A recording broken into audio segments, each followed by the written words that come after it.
March 2022. No one yet suspects that it will be the hottest and driest year since weather data was recorded. At 7:22 a.m., the new 8500, still well camouflaged in its old styling, rolls off the John Deere forage harvester assembly line in Zweibrücken. Over the next 6 months, Katie, as the Zweibrücken engineers have affectionately named the machine, will travel across Europe to harvest for customers under very different conditions and challenges. Its mission? To prove to customers all over Europe that the new 8000 series is built to chop. Can Katie meet the high expectations? The first stop on the long journey is France. At the beginning of May, the Champagne region is already extremely dry. In 2023, the 8000 series SPFH from John Deere will see some significant updates. It will also see a styling facelift to bring it more in line with the 9000 series, although this 8500 is currently in disguise. So let's go and have a look and listen to what some of the customers have to say. In France, the alfalfa harvest is in full swing. Florian Couchely needs to harvest 400 tons per hour to feed the drying factory. Alfalfa must be harvested at approximately 50 or 60% dry matter, which can complicate the task for the forage harvester in terms of harvesting. The crop is very rich in sugar and can cause blockages in the harvest flow, like the knife drum and the spout. In the field, we meet Philippe Gross, who has tested the 8500 on nearly 1,000 hectares. How does the machine cope with the high demands? The machine has done very well in crop that is not always easy for a forage harvester. Having been a harvester driver for almost 30 years, I've seen the impressive improvements made to these machines over the years. I think the cab is one of the best on the market because it's a really quiet cab, very spacious and really comfortable.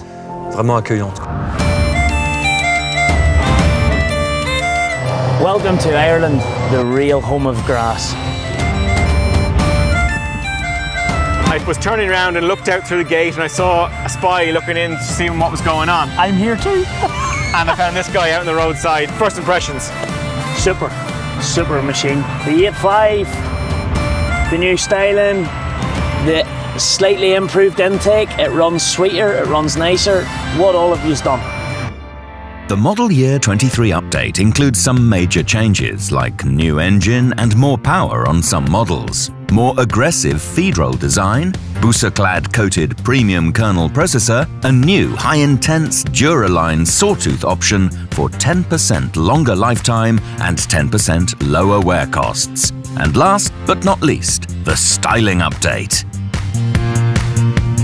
Just in time for the grass harvest in Ireland, Katie has finally shed the camouflage and now shines in her new styling. John O'Flynn started contracting when he was 16 years old. 40 years ago, John O'Flynn had many change requests for the team from Zweibrücken. And today? Like the amount of changes that are there for the last 40 years are just unbelievable. Like, so I can't see how they can really improve what we already have now at the moment. Like performance, engine horsepower, and everything is what we want to know. Like. During peak season, 3 butterfly mowers, 4 rakes, 2 SPFHs and 13 trailers need to be organised. How does that work? We have them equipped with JD Link and we're using the mapping feature on them. I suppose the technology in John Deere is really enhancing the service we can provide as well because it's cutting down a lot of downtime. There was just one instance now since we've had it that at 3 o'clock in the morning we got a breakdown. I got a notification on my phone and by the time I rang the mechanic he was after seeing the notification as well and he was already on the way out to the machine. It's, I suppose, it was necessary for us to be able to run on the scale we're running as well. O'Flynn's staff rode up 1.5 metre wide and almost half a metre high monster swaths with a 12 metre rake. The yield is around 30 tonnes per hectare. In the field, the team from Zweibrücken is heavily impressed by the Irish swaths. Honestly, yeah, I think the windrows are huge. I expected big windrows, but they are that huge. The dual-header drive and the pickup auger can be hydraulically optimized separately, and so the standard body machine bravely bites its way through the extreme conditions in which even a wide-body machine would have to work hard. Mike Barrett is already driving an 8500. He tests the model year 23 updates in the same conditions in which he normally operates his machine. So Mike, I mean, you ran this machine alongside yours. Did you notice much of a difference in performance? I was getting about 1.5 kilometers an hour more out of this machine than what I can get out of my own. Rain. The last that Katie will see for a few months. This is a good typical summer's day in Ireland. And I'm really happy that I have my sunglasses with me, otherwise I would be really lost here. So it's really good to have the sunglasses here in Ireland.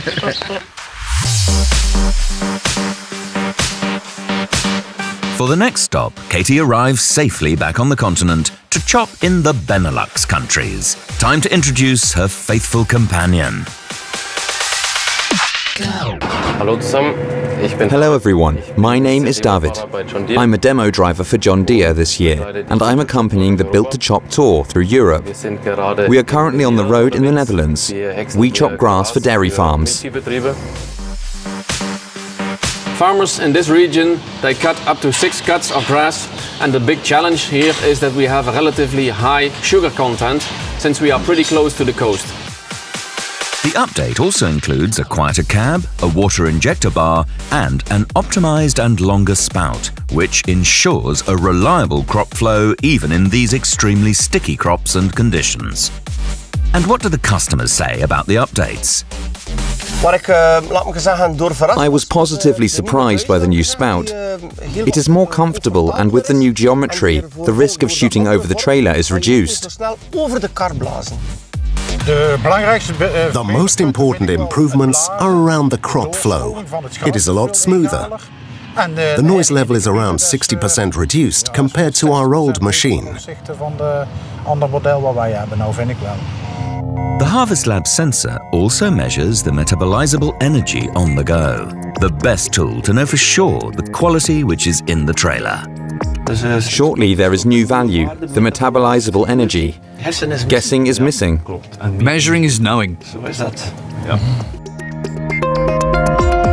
A big advantage of the John Deere forage harvester is the Harvest Lab, as you know your forage quality directly after harvest based on each field. You directly see yield and quality of your silage and can adapt your manure or fertilizer application. That's really important to me. The 8500 is a standard body machine, and I had the impression that the machine has high capacity, almost close to the capacity of a 9000 series. I thought it would be much less. I know that the slogan of John Deere for self-propelled forage harvesters is pure performance, and I can confirm that this is true. We experience exactly that, pure performance. The extreme heat and drought is also pushing the harvest forward in northern Germany. As early as June, Katie is expected to prove her skills in whole crop silage. Contractor and farmer Alexander Witt tests the 8500 in the Triticale harvest. For the first time, we have the opportunity to work with a Harvest Lab sensor and can thus carry out yield measurements. We can also determine the dry matter content during harvesting. The machine creates a yield map, which allows us to use seeding rates, fertilization, and crop protection more efficiently.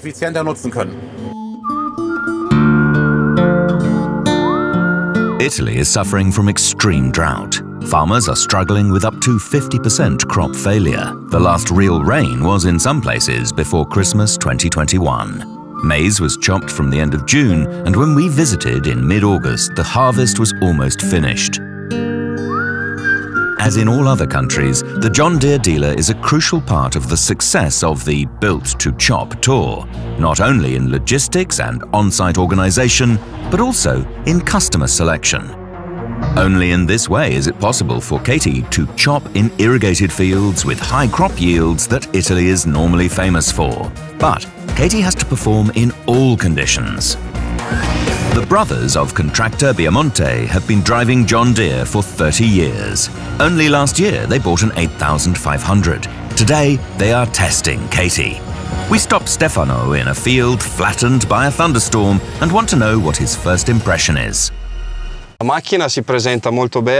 machine seems really good. It's also very easy to drive and the controls are very simple and intuitive. What struck me the most were the controls added on the multifunction lever. I can change the way I use them, like the spout height or the automatic closure of the flap. The next day it rains for the first time in months. The machines stay in the shed, and thus the contractor Paolo Vitali has a little more time for us. He normally drives a 9000, but in the past few days he has also had the opportunity to test Katie.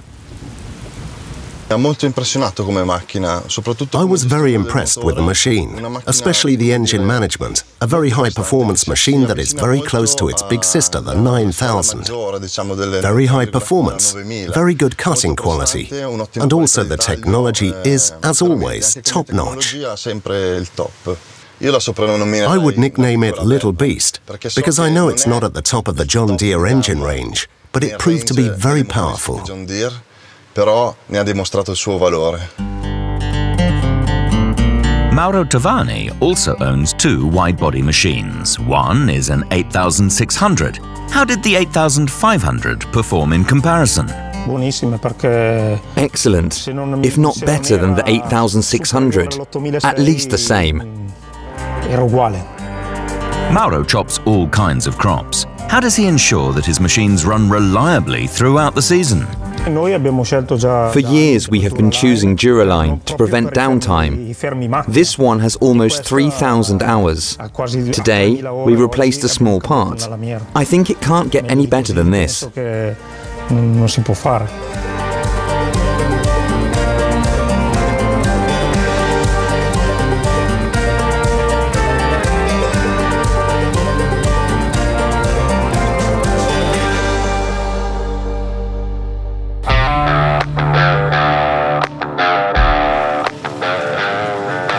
Welcome to the next stop of our Built to Chop Tour 2022.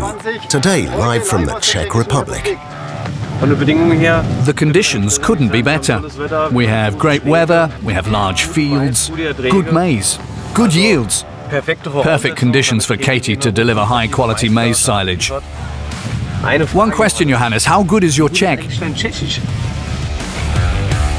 Dobry den, but that's all I know so far, and that's the reason why we have another colleague with us. Hello, Philip. Hello, Johannes. That's nice microphone. We are in central Moravia. It's a bed soil, very nice yield, and this farm looks very good. And now I show you. Okay, let's go, boys. Tomasz Raszka has a farm with 6,500 hectares. He uses his maize silage for the biogas plant and for feeding. For him, chopping quality is key. The chopping length and broken kernels are how we like it. After we adjusted the length of cut, the dry matter is around 35%, which fits our needs. I can't find any whole kernels, so for us, the quality is perfect. Tomasz doesn't normally chop himself, but during the test drive, he can't help himself. Can I drive it as well? In the evening, we want to know his thoughts on the 8500. It was very interesting to see the machine in action. The performance and especially the quality of the silage. With the connection to the telematics and the data outputs of the harvest, it is a really interesting machine. The modern farm of František Bures has about 1,260 hectares. Philip takes him out for a test drive. The vegetation looks completely different from the cab. It's unbelievable how much material goes in there. It's like a green river. Even after chopping is finished for the day, he raves about Katie. Very good. The machine ran very nicely. The feeding is smooth. The cutting is wonderful. The cab is comfortable, quiet. Really great work.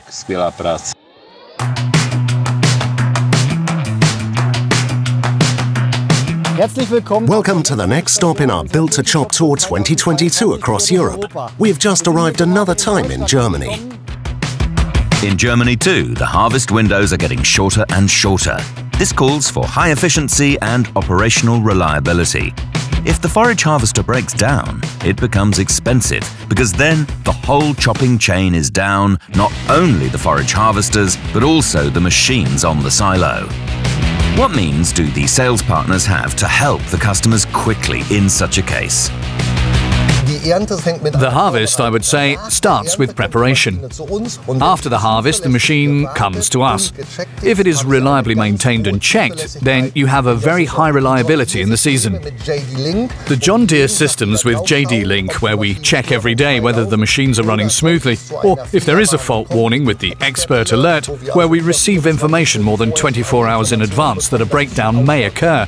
We can prepare for it with service staff and spare parts. Of course, we still have workshop replacement machines up our sleeve, and the customer can continue working in any case.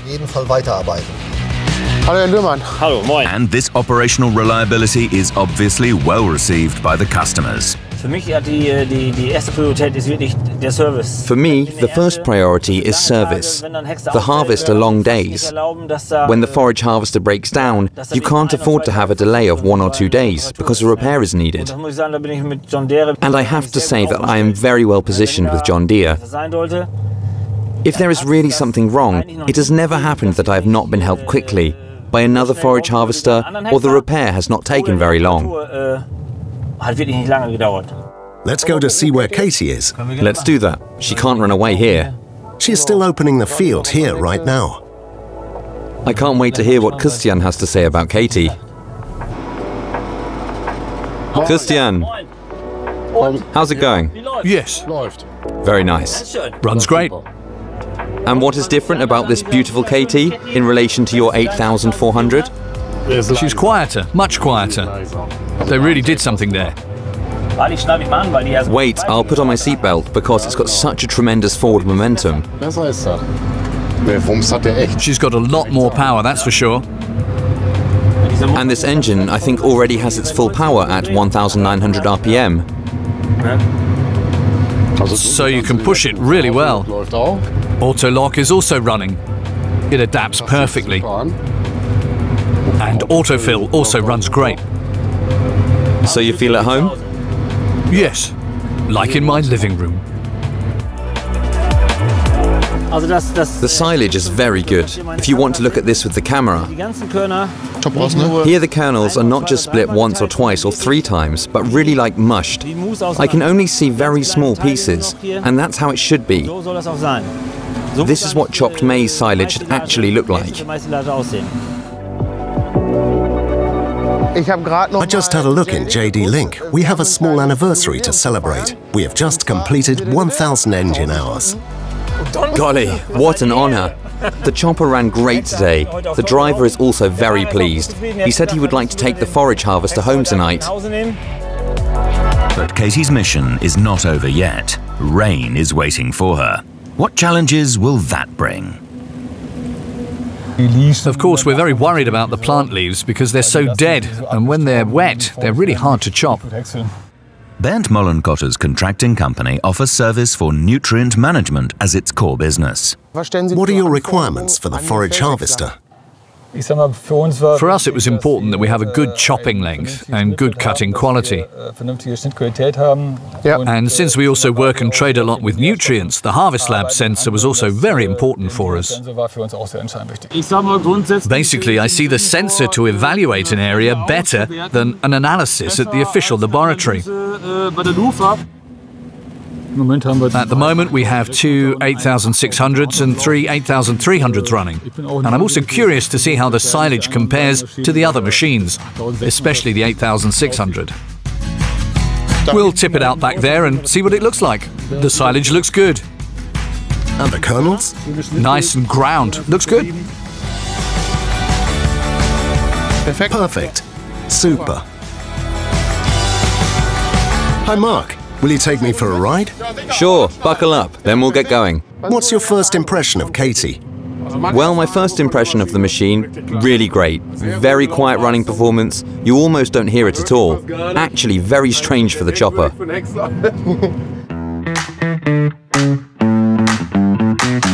Here we are, final stage of the Built to Chop tour in Denmark. I can't believe it's here already. The only problem I see is my Danish isn't so good. How's yours? So there is no Danish in me at all, but we are lucky. We have our own Viking with us, and here he is, Michael. Hey Michael, how are you? Hey Michael, good to see you. Okay, thanks. We're going to Morten and Carsten Juhl. They have a really nice business. They have farming, and then they also have contracting. Carsten is the manager for the farm, the cows, and Morten has the contracting. So, are you ready to see them? Let's go meet them. Carsten has 1,200 Jersey cows, which are famous for their fat and protein-rich milk. How important is chop quality for feeding? It means a great deal because we'd like the digestibility of the feed we make to be as high as possible. So it has to be tip-top. For Morten too, the quality of the cut is the most important thing. Always with chopping quality. It needs to be the same quality when it's wet, when it's dry, when it's normal, if you can say so. That's important for me. And it's important for me that the customers are happy. What else is important to him? The service is very important for us. And a machine that can drive when the weather says we must chop. Where we are pushing the calendar a little bit because we have a lot to chop, but also in a short time sometimes. So we need the machines running. Morten has 2 days to put the 8,500 Katie through her paces. How does it compare to your current machine? Another 8,500, and what do you think? I think it's a machine that's where I got the first impression. It's running very smooth, very low noise in the cabin. When I'm as a driver sitting there, I had that feeling that this new type of machine is it has some more power. The material is running smoother through the machine. I have a feeling that it's I'm getting more in. I'm doing more per hour. Okay. More yield per hour. When I look at the chop quality and the corn processor, it looks very good. That's how we want it. After 6 months and 9 stops in 8 countries, visiting over 50 customers, Katie embarks on her final run on the Built to Chop tour. So guys, here we are, the end of a long season, 2022, and Katie is ready to be shipped home. Do you have any idea of how many hectares we did in total in the different crops? We did about 1,000 hectares of alfalfa. We did 750 hectares of grass, then in between 160 hectares of whole crop silage, and ended up with 1,050 hectares of corn. Well, performance is one thing, efficiency is even better. But what about the uptime? I mean, how often were you stopped? Scott, I can tell you, it was almost nothing. It was 1.5 hours in the whole season. So 1.5 hours over 6 months? Yeah. That's remarkable, really. I mean, it really goes to show that this whole package with performance, efficiency, reliability, this machine is built to chop.